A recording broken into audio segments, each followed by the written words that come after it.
En los últimos años, en las últimas décadas, hemos sido bombardeados con muchas cuestiones que nos han sido presentadas como novedosas. Y la sociedad las ha acogido dando verosimilitud a hechos, a cuestiones que no son ni de lejos ciertas y que sin embargo dejan al descubierto algún hecho incómodo. Esa es una actividad habitual de un sistema que desde el siglo XVIII es conocido como filosófico, pero que desde muy antiguo él mismo despreciaba ser conocido como tal. No quería ser conocido como tal y no era conocido como tal. Ya hace más de 2 milenios y medio, Grecia conoció la actividad de este grupo, que no era ocultada por ninguna careta. A cara descubierta se declaraban sofistas y sus muñidores jurídicos se denominaban psicofantas. Unos y otros eran capaces de llevar a cabo los más arriesgados ejercicios intelectuales que conducían inequívocamente a quienes les escuchaban sin excesivo rigor a los más intrincados callejones sin salida, donde ineludiblemente eran atracados intelectualmente.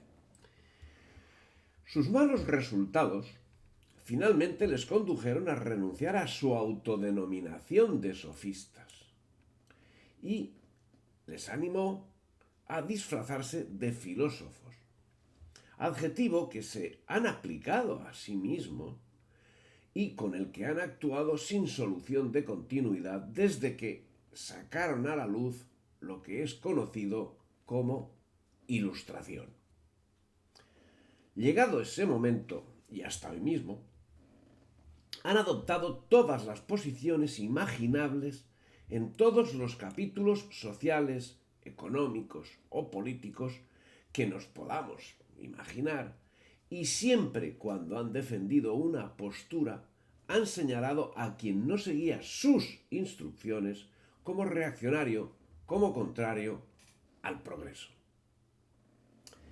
En esa deriva, llegado que fue el imperio de su pensamiento, nos encontramos con situaciones que han pasado a la historia con títulos significativos, como por ejemplo el despotismo ilustrado. Es solo un ejemplo que vamos a aplicar a un asunto en exclusiva: la significación de la mujer en la historia. Curiosamente, en ese tiempo, estamos hablando del siglo XVIII, la mujer prácticamente no existía. Y esa inexistencia se ha prolongado en el tiempo hasta prácticamente ahora mismo, cuando las ideas justamente ilustradas presentan la situación de la mujer como una opresión llevada a término por parte del hombre y a lo largo de toda la historia. Y se presenta a la Ilustración como liberadora de esas mujeres oprimidas por el hombre. Pero, ¿estamos en lo cierto al afirmar semejante cosa? ¿O acaso ha sido la Ilustración, justamente ella, quien ha anulado la acción de las mujeres? Cierto que desde la llegada de la Ilustración la mujer ha estado en gran medida marginada. Pero, ¿ha sido eso siempre así? Así nos lo han vendido. Pero estudiemos historia. En España ya nos vamos dando cuenta que hemos sido engañados en el aspecto histórico. Pero, ¿desde cuándo está sucediendo eso? ¿Desde cuándo estamos siendo engañados? Yo me permito señalar que de una manera manifiesta desde 1700, año exacto. Desde 1700, España viene sufriendo una acometida contra su historia. Desde esa fecha los reyes católicos y la Casa de Austria ocuparon un espacio en la historia. El espacio correspondiente al olvido premeditado. Y al compás del olvido premeditado, la creación de una leyenda que solo servía a los intereses de los enemigos de España, que hasta la fecha habían ejercido abiertamente como tales y desde entonces y progresivamente se han ido situando en el campo de los amigos, al tiempo que sus acciones no han variado un ápice en relación a lo actuado anteriormente. Y los nuevos amigos, entre comillas, nos han enseñado cuánto valen ellos y lo poco que valemos nosotros. Y nos han enseñado que la verdad es mentira y que la mentira es verdad. Y nos han enseñado que somos unos machistas, dando al término la peor de las connotaciones y diciendo que debemos ser feministas, cuyo término es el crisol de toda la bondad. Y nos han enseñado qué es bondad y qué es maldad. Todo merced a las ideologías de la Ilustración. En ese punto nos han enseñado que nosotros, los españoles, siempre hemos odiado y maltratado a las mujeres. Sencillamente porque somos infames. Sencillamente porque somos cristianos. Sencillamente porque somos españoles. Pero mira por dónde. Cuando el asunto ya está meridianamente claro de lo pérfidos que somos, resulta que el sistema baja la guardia. Momento en que nos ponemos a estudiar historia y descubrimos cosas espeluznantes. Lo que nos han enseñado es literalmente mentira. La ilustración nos ha mentido.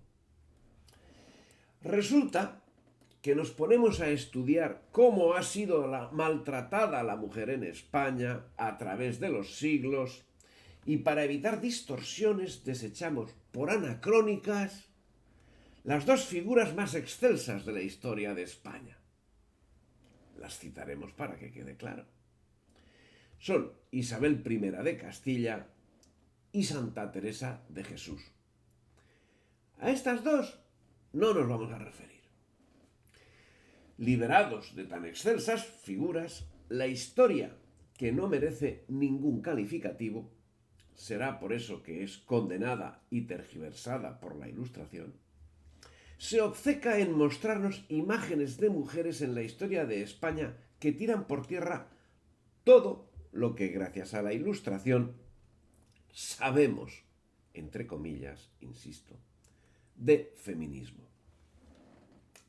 Compungidos por la condición de varones, entramos en la historia y nos encontramos con un personaje magnífico, Andregoto Galíndez, que el año 922 fue un personaje esencial en la historia de España y en concreto en la historia de Navarra, cuya función no fue autónoma, porque fue singular la influencia que tuvo otro personaje también femenino, la reina Toda.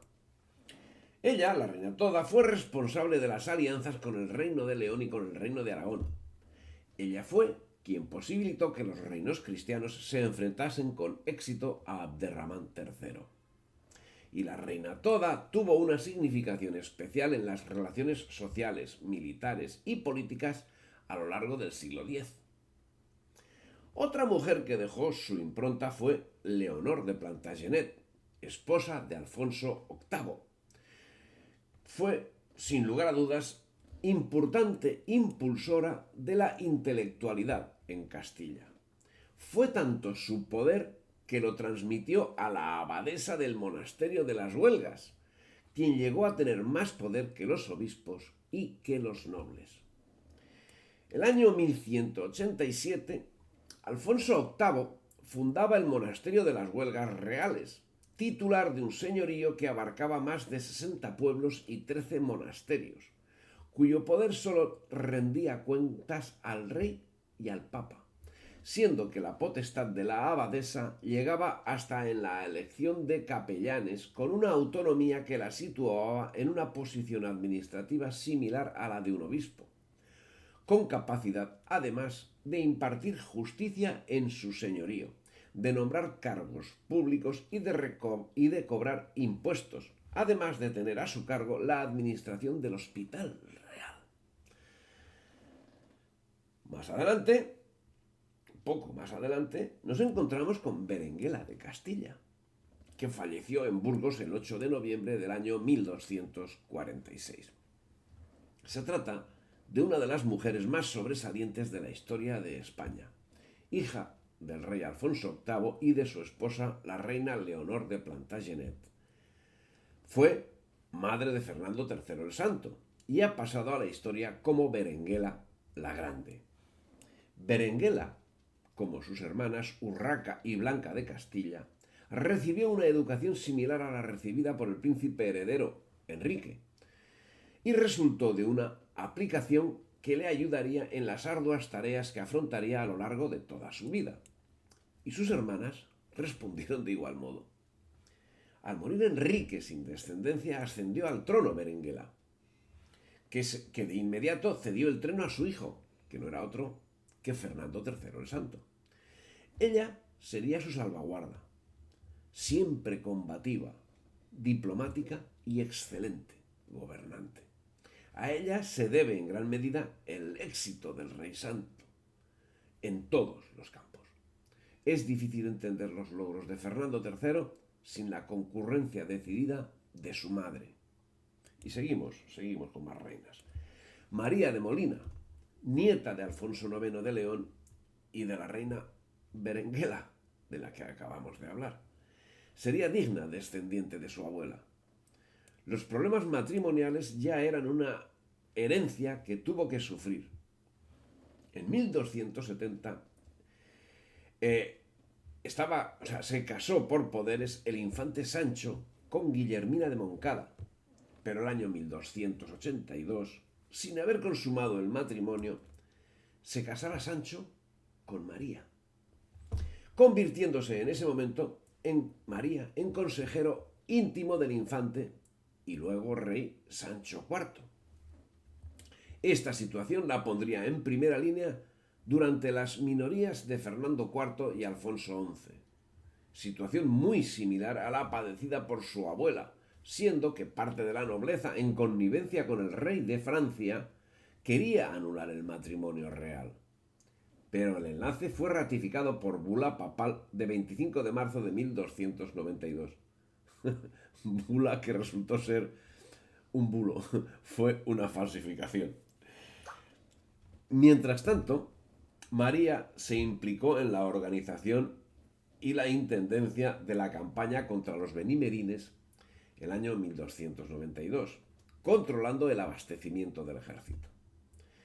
2 años después, la salud del rey anunciaba su próxima muerte, por lo que se acentuó el protagonismo de la reina, que dispuso la toma de Algeciras, ella, para asegurarse el control del estrecho de Gibraltar. Al tiempo, debía tutelar a su hijo, que con solo 9 años tenía un complicado acceso al trono que acabaría siendo disputado por la Casa de la Cerda con el apoyo de un importante sector de la nobleza castellana que regateaba los derechos dinásticos de Fernando.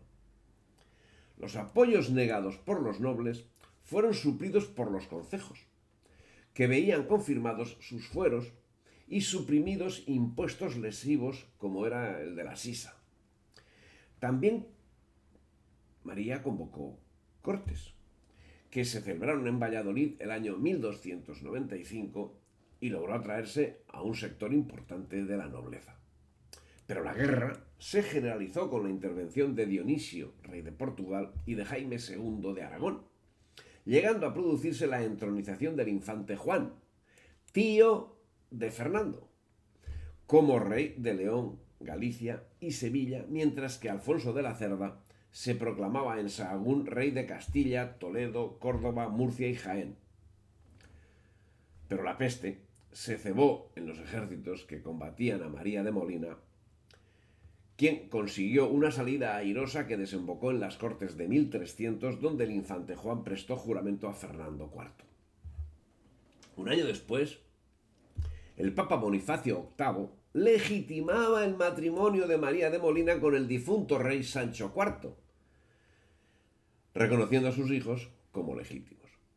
María de Molina había ganado la voluntad del pueblo, lo que le servía como baluarte frente a todos los ataques que recibía por parte de la nobleza. Juan Núñez de Lara y Diego López de Haro continuaron creando conflictos, que fueron resueltos en 1304 gracias a la diplomacia de María de Molina.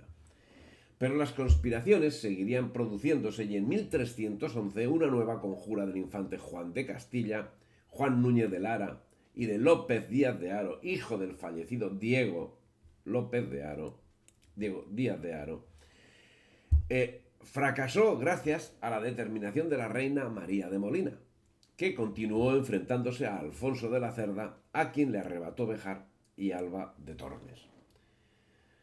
Bueno, el de María de Molina fue un reinado sumamente conflictivo.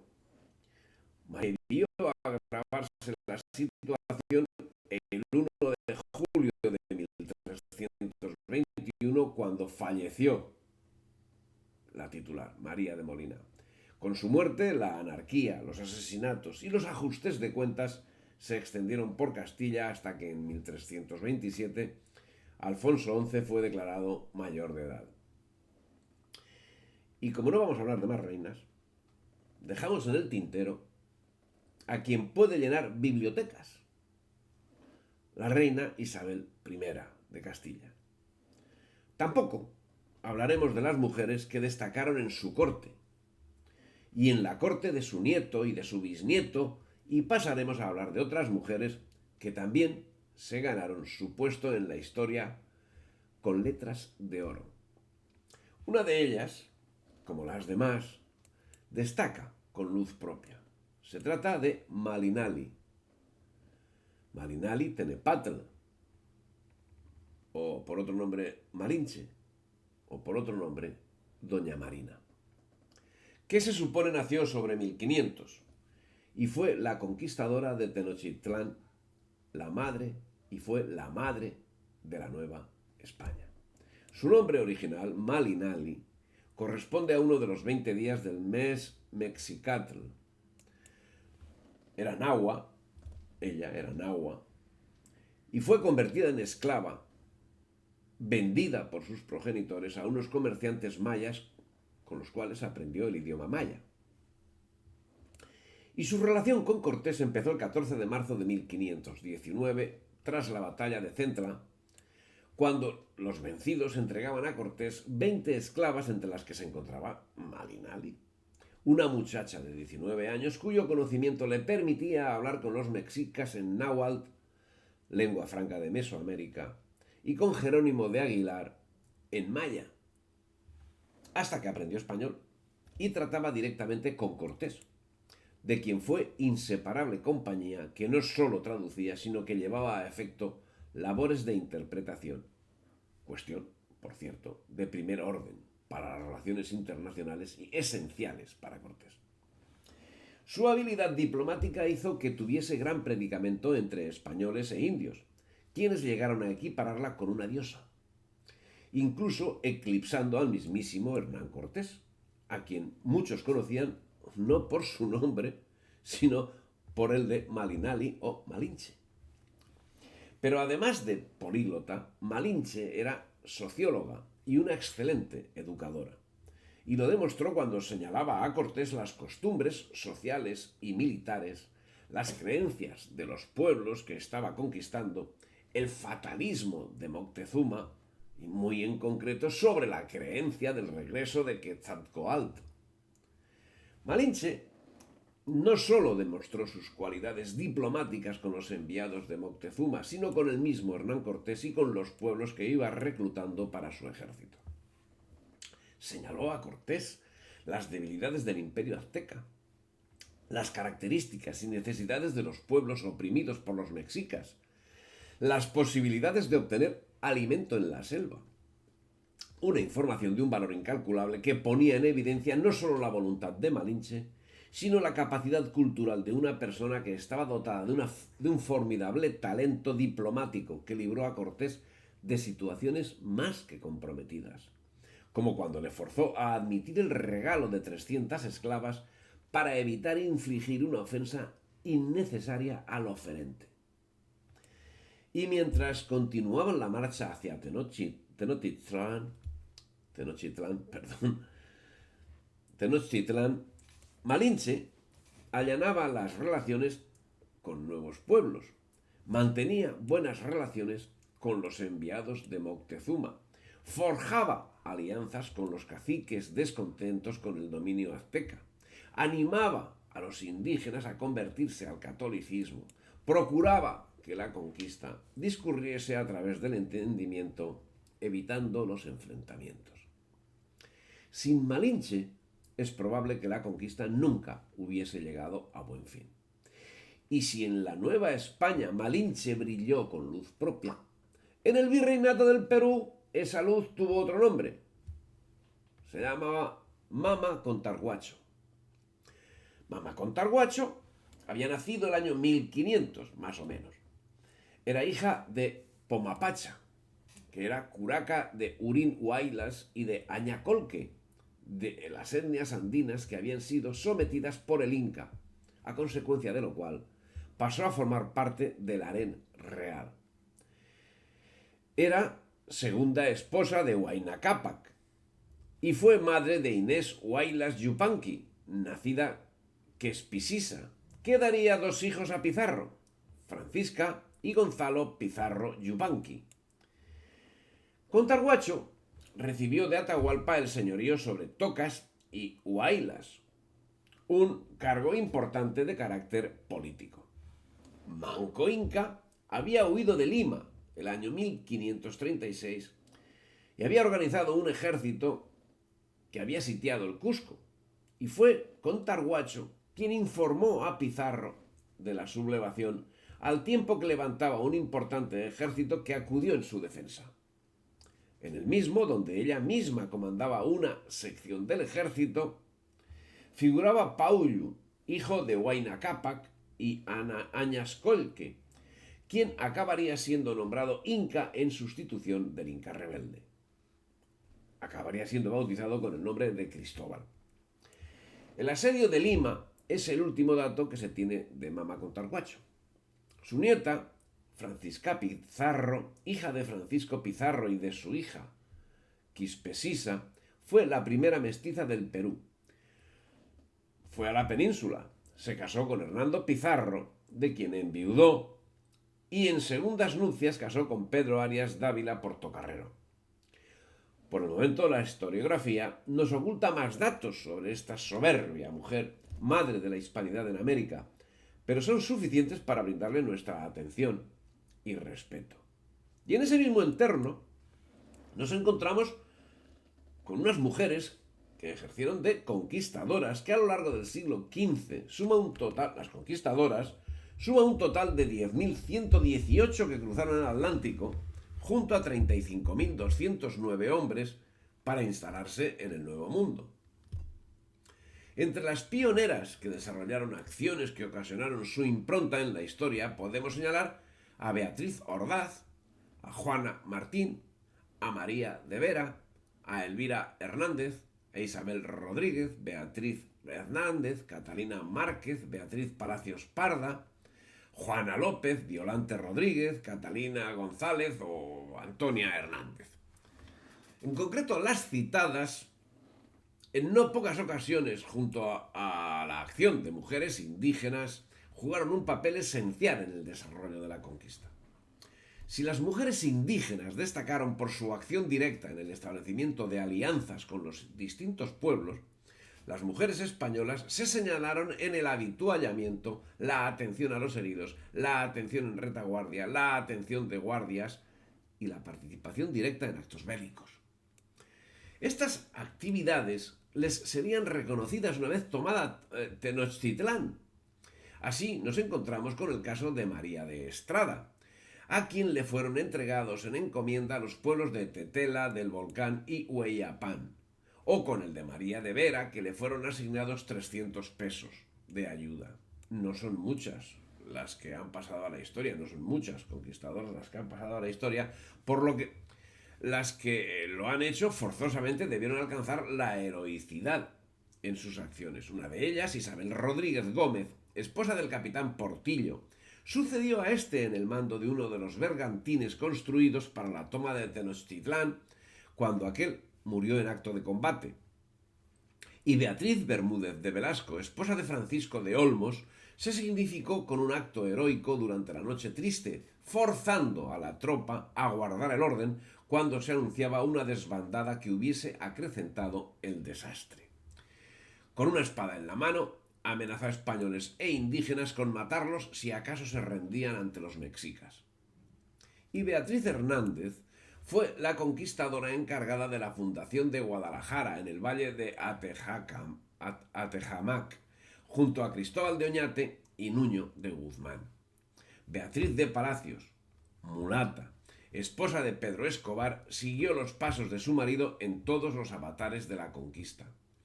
De la que se conservan más datos es de María de Estrada, quien nació alrededor de 1485 y murió alrededor de 1535, habiendo embarcado en el segundo viaje de Colón. Durante su estancia en Cuba, fue apresada por los indios taínos en Matanzas, en cuyo poder estuvo 2 años, tras lo cual casó con el sevillano Pedro Sánchez Farfán. Pero su nombre en la historia se debe a que, a su condición de pionera, se une la acción destacada que ejerció en la conquista de Tenochtitlán, la capital azteca, en la que destacaron 11 mujeres más que demostraron su valor como soldados a lo largo de los 75 días que duró el sitio. Su traslado al continente tuvo ocasión cuando embarcó en la flota de Pánfilo de Narváez, destinada a apresar a Cortés, y al objeto de reencontrarse con su marido, miembro de las huestes de Cortés. Su mujer, de carácter valiente, no dudó en participar directamente en la lucha, empuñando una espada en cuyo uso se mostró avanzada hasta el extremo que los cronistas la señalan como esforzada y animosa, hasta el extremo que ponía espanto a sus compañeros. Además, se significó como fundadora de ciudades, en particular en la fundación de Puebla del año 1531, donde tuvo gran prestigio, siendo que actuó como mediadora de conflictos, en concreto el surgido del año 1533 entre el obispo Zumárraga y los dominicos, a cuenta de la construcción de un monasterio en la ciudad de Tetela, donde ella era titular de una encomienda. Podemos dedicar un momento también a Isabel Moctezuma. No destaca Isabel Moctezuma por relumbrantes hechos de armas, ni relumbrantes hechos de cultura. Isabel Moctezuma era hija de Moctezuma II y de su mujer Teotlacho.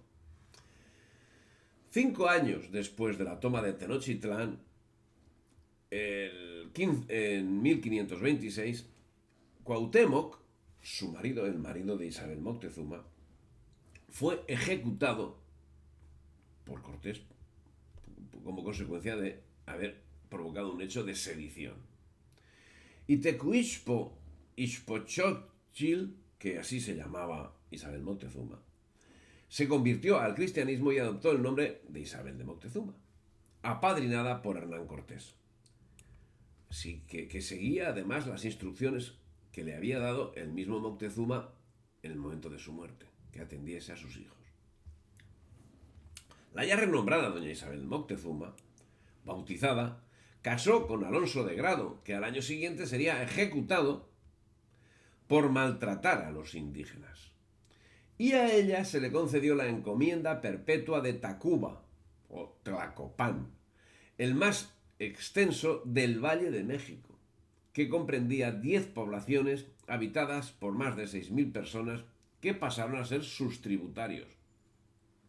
A lo largo de su vida se significó como adalid en pro de abolir la esclavitud, extremo que dejó consignado en su testamento, donde deja plasmada su idea, con estas palabras: Quiero y mando, y es mi voluntad, que todos los esclavos indios e indias naturales de esta tierra, que el dicho Juan Cano, mi marido, y yo tenemos por nuestros propios, por la parte que a mí me toca, sean libres de todo servicio, servidumbre y cautiverios, y como personas libres hagan de sí su voluntad, porque yo no los tengo como esclavos, y en caso de que lo sean, quiero y mando que sean libres. Bien, al momento de su muerte, acaecida el 9 de diciembre de 1550, era una mujer rica, noble, cristiana, influyente y respetada por la sociedad. Y bien, seguimos que en esta nómina nos encontramos con otro personaje, con Inés Suárez, una mujer que en el siglo XVI tuvo un papel esencial en la conquista de Chile como miembro de la expedición de Pedro de Valdivia. Fue cofundadora de la ciudad de Santiago, donde destacó como elemento clave en su defensa ante el asedio sufrido por parte de los araucanos durante el año 1541. Es Inés Suárez el punto opuesto a Catalina de Erauso. Elemento mujer, mujero, mujeri, mujuro, no sé. Elemento que destacaría por sus fechorías a principios del siglo XVII. En sus antípodas, en las antípodas de Catalina de Erauso, está Inés Suárez, que era una mujer en todos los aspectos. Y con aquella, con Catalina de Erauso, solo compartía su habilidad en el manejo de las armas y su empuje ante el peligro. Su espíritu indómito la llevó a conseguir en 1537 algo inaudito, cual era la licencia para embarcar rumbo a las Indias en busca de su marido, que había fallecido. Titulada encomendera, entró en relación con Pedro de Valdivia y entre los dos nació un romance que no podía llegar al altar porque Pedro de Valdivia estaba casado y su esposa estaba en la península. Pero a finales de 1539 partió con Valdivia para la conquista de Chile, donde en el desierto de Atacama tuvo la habilidad suficiente para encontrar agua y para desarticular la sedición candente de la tropa. Y si en el uso de las armas podía compararse a lo que más de medio siglo después haría la monja alférez citada, en el trato del amigo y del enemigo podía compararse a Malinche, compañera de Cortés, una mujer entera, con la que acabaría compartiendo similar destino en la vida. Pero siendo estas actividades de principal importancia, ha pasado a la historia por otro hecho principal, cual fue la defensa de Santiago ante el ataque araucano de 1549, mientras Valdivia se encontraba sofocando una rebelión lejos de Santiago. Es el caso que unos 20.000 indígenas sitiaron Santiago, donde se hallaban presos 7 caciques que el capitán al mando pretendía entregar a los que asediaban, ¿no? Pero Ana se puso por medio, dio muerte a los 7 caciques y lanzó las cabezas a las tropas enemigas, con lo que consiguió poner en fuga a los mapuches. En fin, una acción terrible. Pero en fin, pasamos de una mujer militar a una mujer marino. La almirante Isabel Barreto de Castro, gobernadora de las Islas Salomón, primera mujer que ejerció el cargo de almirante en la historia de la navegación. Estaba casada con Álvaro de Mendaña, descubridor de las Islas Salomón, de las que era adelantado. Y en una segunda expedición fue acompañado por Barreto, por Isabel Barreto, y por 280 hombres y 98 mujeres que iban todos destinados a poblar las islas. Estuvieron navegando 3 meses en busca de su destino, ya que no lo localizaban. Y el 21 de julio de 1595 tropezaron con las que llamaron Islas Marquesas, tras lo cual completarían un viaje de unos 20.000 kilómetros. Se dice pronto. Y el 18 de octubre de 1595 moría de malaria Álvaro de Mendaña. Siendo consciente de la situación, dejó el cargo de gobernadora de las nuevas tierras descubiertas a su mujer, Isabel Barreto, y el cargo de almirante a su hermano, Lorenzo Barreto. Pero Lorenzo murió poco después, recayendo su cargo de adelantado de mar océano en Isabel, que decidió abandonar las Islas Salomón y dirigirse a Manila, lo que significó una dura travesía que arrostró el racionamiento y la deserción de 2 buques. Pero llegó a Guam y finalmente llegó a Manila el 11 de febrero de 1596 con un centenar de supervivientes de la expedición que llevaban noticias de la existencia de un continente nuevo, Australia. En su haber, una doble gesta: haber cruzado por primera vez el Océano Pacífico por el hemisferio sur y haberlo hecho bajo el mando de una mujer, la primera que ostentó el título de almirante de una flota. Bien, políticas, militares, marinos, reinas, santas. Estamos hablando de personajes que se salen, pero se salen literalmente de lo común. Naturalmente, como en todas las cosas, no pueden ser muchas, por definición, pero son suficientes para demostrar que a lo largo de la historia, de esa misma historia que tanto desconocemos, han iluminado con luz propia, echando por tierra la idea que en nuestros días proclama la Ilustración y que necesariamente debe ser circunscribible al periodo histórico en que la propia Ilustración ha sido pie de rey en todos los ámbitos. Único momento histórico en el que la mujer ha sido menospreciada: el actual. Afortunadamente, anterior a la Ilustración es Sor Juana Inés de la Cruz, que nació en México el año 1648 y destacó como escritora, poetisa y compositora. Latinista destacada, llegaría a ser una referencia de primer orden en la literatura española del Siglo de Oro, en la que entró con sus composiciones poéticas realizadas en español y náhuatl, idiomas en los que cultivó tanto la prosa como el teatro, la lírica o el auto sacramental, alcanzando tal calidad de composición que sería reconocida como la 10ª musa. El virrey Antonio Sebastián de Toledo la introdujo en la corte virreinal, donde sería el centro de la actividad cultural hasta que en 1667 decidió entrar en el convento de las Carmelitas Descalzas para posteriormente pasar al convento de San Jerónimo, donde hizo acopio de instrumentos musicales, mapas y aparatos de medición, así como una biblioteca de más de 4.000 volúmenes, objeto de sus conocimientos en astronomía, matemáticas, lengua, filosofía, mitología, historia, teología, música, pintura y cocina. Sor Juana Inés de la Cruz alcanzó una inmensa fama, y no solo en la Nueva España. En pleno éxito literario en 1694 se deshizo de todo lo que la había encumbrado al Parnaso de la cultura. Vendió su biblioteca para repartir entre los pobres lo que obtuvo por ella y entregó sus instrumentos de música y ciencia al arzobispo de México, para dedicarse al cuidado de los afectados por una grave epidemia de cólera que sacudía en esos momentos el virreinato, en el curso de la cual se contagió y murió el 17 de abril de 1695. Bueno, y ya adelantándonos en el tiempo, pues tenemos otra persona que es quizá más conocida que las anteriores: Agustina Raimunda María Zaragoza Domenech, Agustina de Aragón.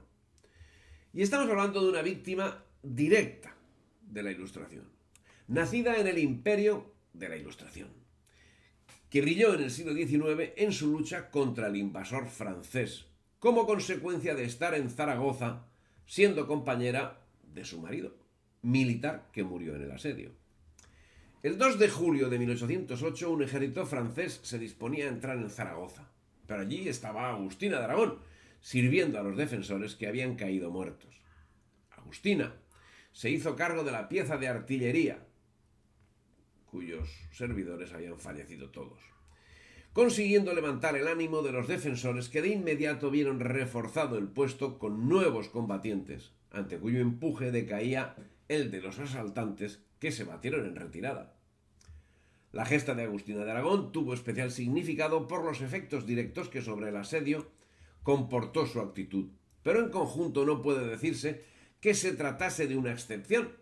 La excepción fue el resultado, y fue el resultado lo que acabó convirtiéndola en un ejemplo. Su heroico comportamiento fue reconocido públicamente por Palafox, que le concedió 2 escudos de honor con el lema Defensora de Zaragoza y Recompensa del Valor y Patriotismo. Y Agustina fue incorporada al cuerpo de artilleros, donde el 30 de agosto de 1809 alcanzaría el grado de subteniente.